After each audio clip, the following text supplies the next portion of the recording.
All right, Trump's terrible bill is now passed through the Senate and it's on to the House. I just had a great conversation with the one and only Michael Popac about this very thing. Watch until the end for a surprise. I am joined today by the legendary Michael Popac of LegalAF. You've seen him on the MeidasTouch Network. Now he has the Popac firm. How are you doing today? I'm doing great, Adam. This is a thrill for me. I was so glad when you reached out and said, "Why don't we do something together? We should." We've been working on the same network for I've been working there for over a year now, and Yeah. we've never been on camera together. So there's a lot happening in the world of law and politics that we can dig into. Let's start with some of the bigger stories, then we'll go broad and talk about, some of our experiences in the industry. But to dive in, the Senate just passed the big ugly bill, if you want to call it that. JD Vance was the tie-breaking vote. What's standing out to you about this bill and your coverage of it? What are you talking about the most? I think what we're all talking about, which is you hurt the ones you love, and Donald Trump has found a way to and his voters don't realize it yet, or they don't seem to care about it. They seem to be more focused on cultural issues than how it impacts them. But $1 trillion cut in Medicare and food stamps, that's enough for me. The 11 million people being thrown off the insurance rolls through changes to ACA and different things. That alone, if any Democrat had ever proposed that, that is the third rail. That would be political suicide and malpractice. But Donald Trump, despite the polls that show he's wrong, despite the fact that the polling is showing that the independents are abandoning him in large numbers, which bodes terrible for him and great for democracy come the midterms,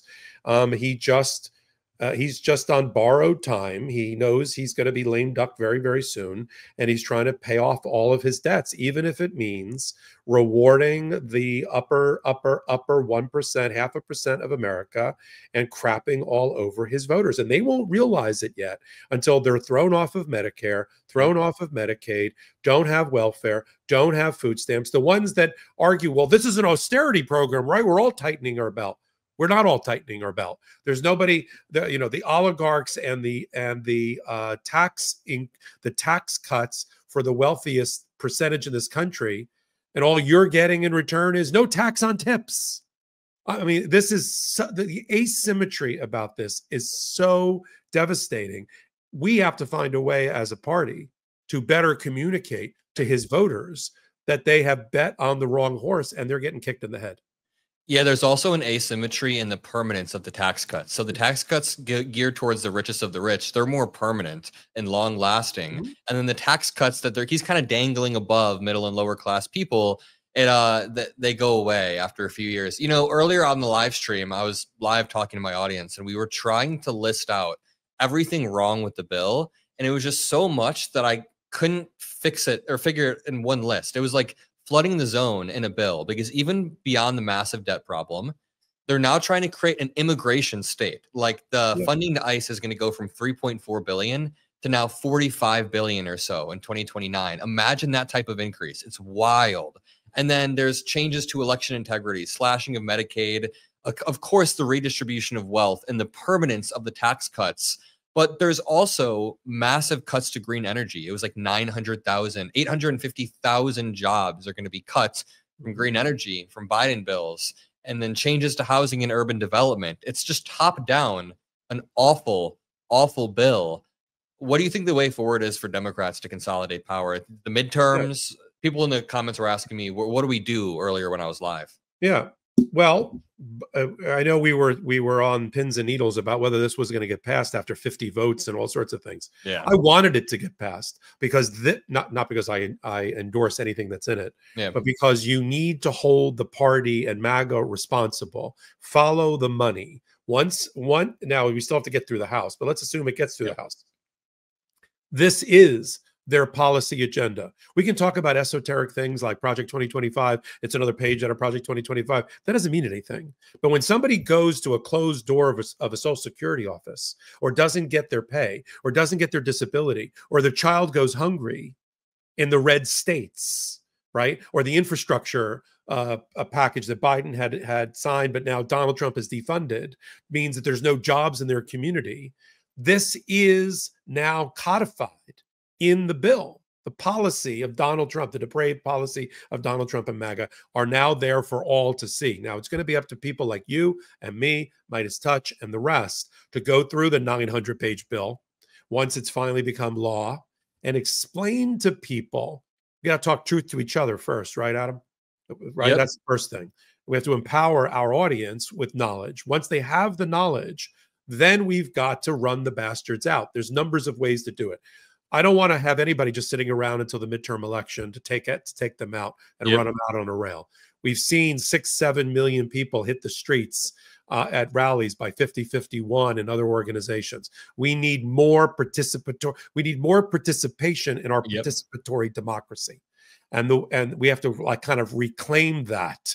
Right? Just the way the Tea Party movement did 20 years ago, 25 years ago, the Democrats, whatever that means to be a Democrat. And you can see from elections in New York, it doesn't mean the same thing to everybody. We're not a monolithic party. We're a very large tent party, right? And I'm talking to independents too, and moderates and everything else. Fair-minded people can no longer be the silent majority. We no longer have the luxury of being silent. And so we've got to do that now. And it's not just waiting, like as I said, for the midterms. There are local elections. There are judge elections. You should think about running for something. Run for school board. Run for your local town council. Help, volunteer for an elected official in your community that you think aligns with your values. Help them get elected or reelected. There's lots of things to do. Here is step one: learn, come. Have a fellowship, shoulder to shoulder on your channel, my channel, MeidasTouch, and all of that. But then you got to put it into action. And that's what's going to make the difference as we lead into the midterms and beyond. You know what? I really like the argument you made about this passing almost being a necessity so that people can connect the dots to their vote. Because I think one of the worst things that could happen for democracy is Trump having an absolutely lucky presidency where he sits back and everything glide, like he just able to build off the back of Biden's policies, which were largely good for the economy. I'm not saying, of course, we want bad things to happen, but voters being held accountable for their actions and connecting the dots straight up is the best way to disincentivize people from rolling the dice and voting on another orange freak in the future, right? Absolutely. Absolutely. Look, we're not the Grim Reaper channel. We're not like hoping for the demise of American democracy but we have eyes and ears. We know that the US dollar is the worst it's ever been since 1973. We know that confidence in the American economy is at its lowest ebb. We know that 67% of Americans in a recent poll, including 70% of independents, are not proud to be Americans under this administration. So we have to, as you said, pull it together and connect the dots, so that when people go into the voting booth, we never make this mistake again. Can we pivot a little bit to the Supreme Court? It's been packed with a lot of high-profile cases throughout this term. It's like case after case, just heavy hitters. How have you viewed the direction of the judiciary lately, especially in regards to, there was a recent Supreme Court about there's a recent ruling about the judiciary's ability to rule on executive decisions. And that kind of related to birthright citizenship. So how have you been viewing the direction of everything? Yeah, I just had a good interview today. It's going to be up on the LegalAF channel with Leah Lippman, a strict scrutiny professor out of Michigan. We were kind of going back and forth about what did we just see? What did we just watch in the last 9 months? And when you see the statistics, the ones that Roberts will push, it's that, well, listen to these numbers, Adam, only 4% of the cases were split along ideological lines. But it was 100% of the cases that we cared about. 40% of the cases were unanimous. Okay, forget that. Let's talk about the 8-2, the batting 800 in emergency applications by Donald Trump, including about things that matter to us on immigration, on transgender and LGBTQ plus rights, and on birthright citizenship. He had, the only way you could describe this term is that it was a group of MAGA right-wing Republicans who were hell-bent on benefiting a person named Donald Trump. Not so much the presidency, just Donald Trump. And so there's no other way to sugarcoat what we just watched. We said at the beginning of the term, are we watching the rise of the Amy Coney Barrett court? Is she going to be the right, center, moderate, or something on some of these issues? The answer to that is no. No. Donald Trump figured out in the first term over the Muslim ban that if he made emergency applications, it was a way to cleave the Supreme Court, put them into their respective ideological corners, and that would be the quickest path to victory for him, rather than going through the normal route of a writ of certiorari. People don't remember, we had 60 other cases that got decided this year as well.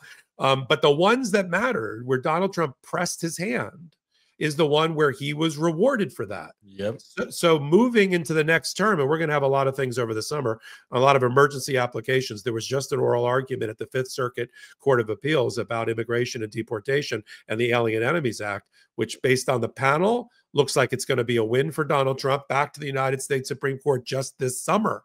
They think we're on vacation now. Forget it. They're going to be open for business before the term reopens. So what we're looking at is a Supreme Court that is unwilling to save America from an out-of-control rogue president. And what we think is going to happen is the dissents that are written by Ketanji Brown Jackson, Kagan, and Sotomayor are going to be read by history as being in the right, as they call out in what's happening in plain sight, which is the destruction of our separation of powers, a presidency that's elevated above all the other branches, and a complete, as Ketanji Brown Jackson put it, a law-free zone that he's allowed to operate within. And even though we're like, God darn it, it's dissent, so I wish they were the majority opinion, dissents matter as well to speak to future lawyers, future law students, and to the future. And a lot of times they're found in the right and they're complimented. This court's going to go down, as I've said before, it's already circling the drain of history, as one of the worst courts I've ever seen in my lifetime. And I've been studying the court for at least 40 years. Yeah, and to build on what you were saying about them being unwilling to reel in a rogue executive or a rogue president, I would also argue they created the conditions for this with their immunity ruling. I think, was it over a year ago, maybe 2 years ago? I don't know. No, just a year. It seems longer, but just I mean, it seems like an eternity. But since then, it's been full of rulings, and like you said, the 4% that matter didn't go the right way. The 4% that Trump was able to put his thumb on, such as, I don't know, the recent ones regarding executive power and courts. I mean, this is an argument I have with my right-wing friends a lot. I have a little group chat of a few right-wing friends, and they happen to be lawyers. So we're always going back, and it's kind of like the most raw form of right-wing arguments, I would say. Like when I listen to Ben Shapiro or whatever, I view that as like probably the most raw form of the arguments. Then when I go to the Trump rallies, it's like a step below because they're just regurgitating everything. But, one time we talked before I was heading into a Jubilee debate in LA, and you helped give me some advice on the Kilmar Armando Abrego Garcia case, because I am not studying law. I dropped out of college like a year ago because digital media is something that I'm really devoting a lot of time to. But I want to talk to you a little bit about your journey overall and what advice you'd have for someone like me. So, like, first of all, when did you know that you wanted to become a lawyer?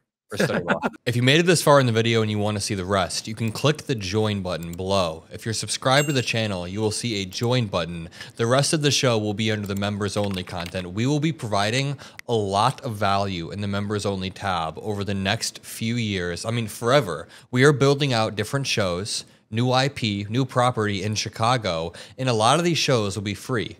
Every single show will be free, but we'll have behind the scenes content, extra content, and more personal conversations for the members, for the more personal members. So if you want the rest of this episode, go join below. I love you all, and peace out.